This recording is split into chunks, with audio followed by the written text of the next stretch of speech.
Hi friends, నేనైతే మన ఆడవాళ్ళకి పని తగ్గించే ఒక ప్రోడక్ట్ని అయితే మీషో నుంచి ఆర్డర్ పెట్టాను. అదేనండి మల్టీపర్పస్ కిచెన్ క్లీనర్ అయితే ఆర్డర్ పెట్టాను. ఎవరికైనా కావాలంటే ఈ విధంగా స్క్రీన్ షాట్ తీసుకొని సెర్చ్ చేయండి. లేదు అంటే నేను కామెంట్ బాక్స్లో లింక్ కూడా ఇస్తాను. ఆ లింక్ ద్వారా కూడా వెళ్ళి మీరు కావాలంటే తీసుకోవచ్చు. దీని కాస్ట్ వచ్చేసి 84 రూపీస్ అండి. తక్కువ కాస్ట్లోనే చాలా బాగా యూజ్ అవుతుంది. ఈ విధంగా ఒక బాటిల్ స్ప్రే చేసుకోవడానికి ఈ విధంగా మనకైతే వస్తాయి. నేనైతే ఈ ప్రోడక్ట్ని కిచెన్ క్లీనింగ్ కాకుండా ట్యాప్ క్లీనింగ్ కోసం అని చెప్పి ఆర్డర్ పెట్టాను. ఆల్రెడీ మా ఫ్రెండ్ అయితే యూజ్ చేస్తుందంట, చాలా బాగుందని చెప్పింది. సర్లే అని చెప్పి నేను కూడా ఆర్డర్ పెట్టి యూజ్ చేసిన తర్వాత బాగుంది అని తెలిసిన తర్వాతే నేను మీ అందరితో షేర్ చేసుకుంటున్నానండి. ఇదేం ప్రమోషన్ వీడియో కాదు, బాగా యూజ్ అవుతుందని చెప్పి షేర్ చేస్తున్నాను. చూడండి మా ట్యాప్లు అయితే ఏ విధంగా అయిపోయాయో. మాది సాల్ట్ వాటర్ కాబట్టి ట్యాప్ మీద ఇలా వైట్ కలర్ మచ్చలతో తుప్పు పట్టేసినట్టుగా అయిపోతాయి.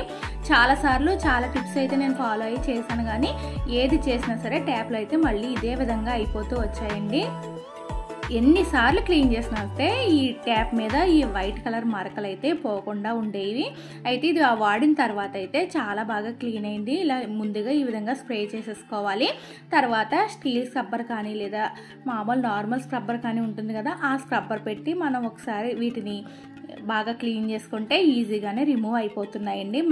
ఇదైతే మనం ఈ ట్యాప్లకే కాకుండా బకెట్లకి, అలాగే చిమ్నీకి, వంటగదిలో ఉండే చిమ్నీ, దేనికైనా సరే చాలా బాగా యూజ్ అవుతుందండి. మల్టీపర్పస్ కాబట్టి మనం ఏదైనా సరే జిడ్డు పట్టింది ఉంటే దానికి ఇది యూజ్ చేసుకుంటే చాలా బాగా క్లీన్ అవుతుంది. నేను చిమ్నీకి కూడా క్లీన్ చేశాను, చాలా బాగా చిమ్నీ కూడా క్లీన్ అయ్యింది. స్క్రబ్బర్తో బాగా రుద్ది కడిగేసుకుంటే చాలా బాగా వైట్ మార్కులు అనేవి రిమూవ్ అయిపోతున్నాయి. చూడండి ఒక్కసారికి ఎంత బాగా క్లీన్ అయ్యాయో, చాలా బాగా క్లీన్ అయ్యిందండి. బాగుందని తెలిసాకనే మీ అందరితో షేర్ చేసుకుంటున్నాను. మీకు కనుక ఈ వీడియో నచ్చితే ఒక లైక్ ఇవ్వడం మర్చిపోకండి.